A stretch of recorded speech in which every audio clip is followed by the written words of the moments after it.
Hello tout le monde, j'espère que vous allez bien, que vous êtes bien installés et prêts à regarder cette nouvelle vidéo pile à lire hivernale. Je ne m'en lasse pas, j'adore préparer des piles à lire que je ne vais probablement pas respecter, même si j'essaye très fort. Et donc aujourd'hui je vais vous présenter ma pile à lire du Ho Ho Ho Challenge. Si vous ne l'avez pas vu, j'ai fait hier pour vous une vidéo présentation de ce challenge, donc je vous invite à aller la voir parce que sans plus tarder, moi je vais me plonger dans les menus et vous dire qu'est-ce que j'ai prévu niveau lecture. Voici ma petite pile à lire ici, on va attaquer avec le menu froid polaire et la première sous-catégorie Let It Snow pour un livre qui contient un mot hivernal dans le titre. Je suis allée très simple, j'ai pris l'hiver de la sorcière, il y a le mot hiver dedans donc voilà. Ça va très bien. C'est le troisième tome de L'Ours et le Rossignol.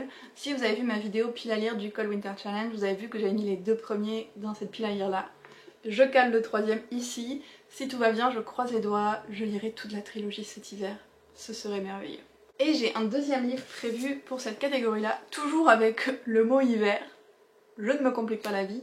C'est mon hiver cosy de Caroline Millet. J'ai le livre de l'automne que j'ai lu. Et celui-là, je l'avais acheté l'an dernier, mais je ne l'ai pas encore lu, donc je vais m'y plonger avec délice cet hiver.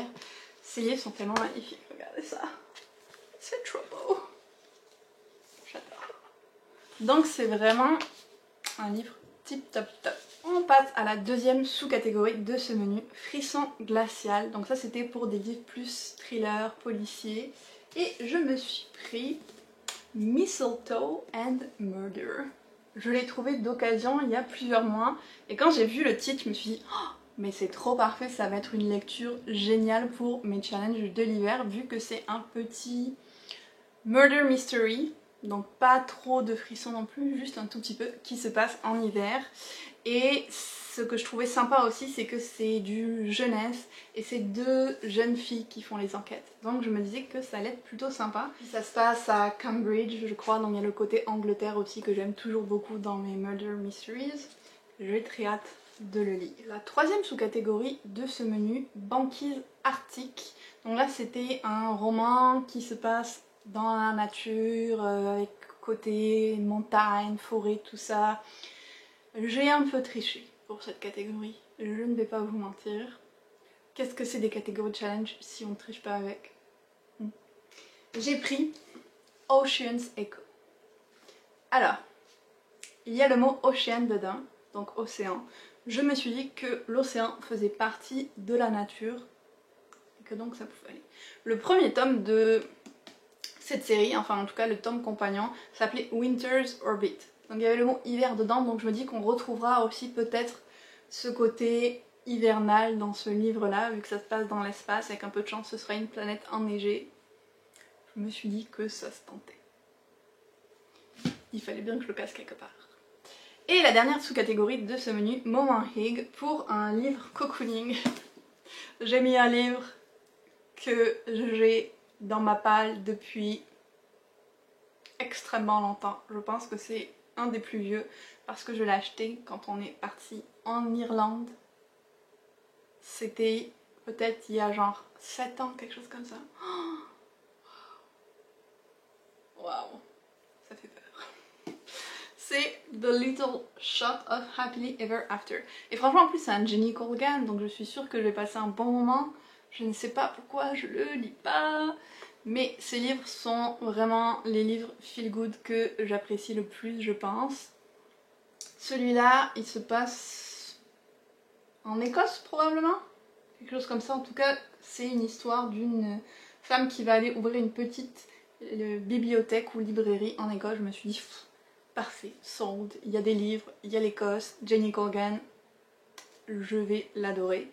C'est juste que voilà, à un moment, il faut faire autre chose que juste de le regarder et de se dire que tu l'aimes, il faut le lire. Donc on va espérer que cette année sera la bonne. On enchaîne avec le deuxième menu, Féerie des fêtes. La première sous-catégorie, Magie des fêtes, c'est un livre avec des êtres du folklore hivernal. Et j'ai pris Le Club de l'Ours Polaire, le troisième tome, l'Atlas Fantôme. Avec Ours Polaire, ça aurait bien pu aller aussi dans la catégorie Let It Snow d'ailleurs. Et en fait c'est une saga fantasy jeunesse. Je pense que c'est le seul livre de ma palle que j'ai aussi mis dans le Cold Winter Challenge. J'ai vraiment essayé de partager mes livres entre les deux piles à lire pour pas faire trop de répétitions. Et dans les deux premiers tomes, il y avait plein d'êtres un petit peu magiques qui venaient de tous les folklores. Il y avait des ours polaires qui parlaient, je pense, des choses comme ça.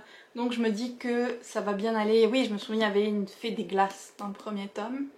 Et sans trop spoiler, il y en a des traces dans ce tome-là aussi, j'en suis sûre. Donc ça allait bien pour le côté folklore de l'hiver. Il faut vraiment oser avec les catégories, s'en éloigner un petit peu et jouer avec. C'est ça qui rend le challenge sympa aussi après tout. La deuxième sous-catégorie de ce menu, c'était Lumière enchantée, un livre avec du doré ou des paillettes sur la couverture. Et j'ai pris The Atlas Paradox parce que regardez-moi cette magnifique couverture dorée. C'est trop parfait pour cette catégorie. C'est aussi un des livres que j'ai le plus hâte de lire parce que j'avais adoré le premier tome. Et je pense que c'est un des seuls qui ne se passe pas dans un milieu hivernal que j'ai prévu de lire.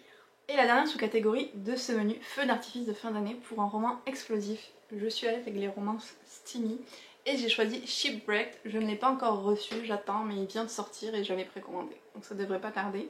C'est le troisième tome d'Olivia Date dans le même univers, on va dire, que Spoiler Alert, que j'avais adoré. Donc une autre romance avec les acteurs de cette série qui est inspirée de la légende de l'Énéide. Je sais pas si légende est le bon mot, mais en tout cas inspirée de l'Énéide. Donc très hâte de le lire vu que j'avais adoré les deux premiers tomes. Et puis c'est quasi sûr que je vais y mettre quelques romances un petit peu what the fuck dans cette catégorie aussi. On va passer au troisième et dernier menu, Noël à 200%, mon menu préféré. La première sous-catégorie, Deck the Hall, pour un livre avec du rouge et du vert sur la couverture. J'ai pris le deuxième tome de Mal d'Aurore. C'est parfait parce que ça se passe en Sibérie, donc niveau froid on est pas mal. Et la couverture, voilà, bien rouge et doré, top pour Noël.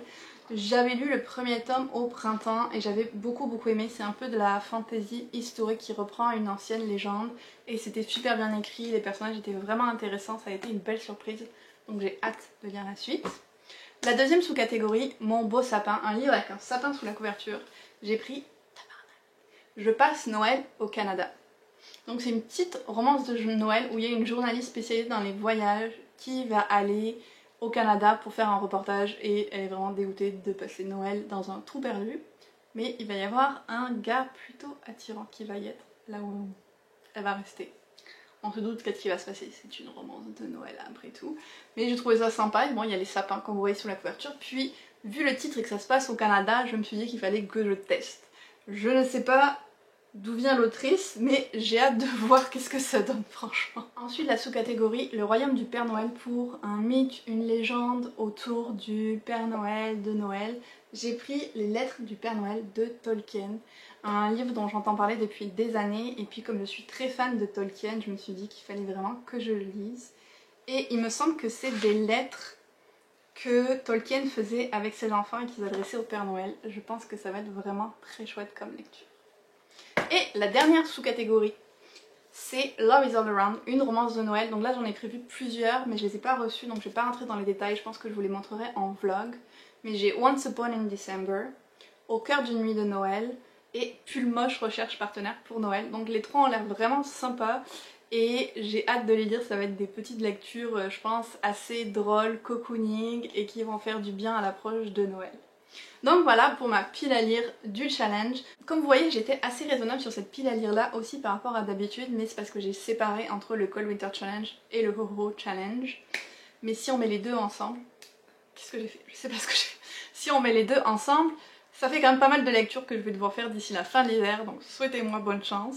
Dites-moi dans les commentaires si on a des lectures en commun pour cet hiver, si vous voulez participer au challenge, et on se retrouve très bientôt dans une autre vidéo.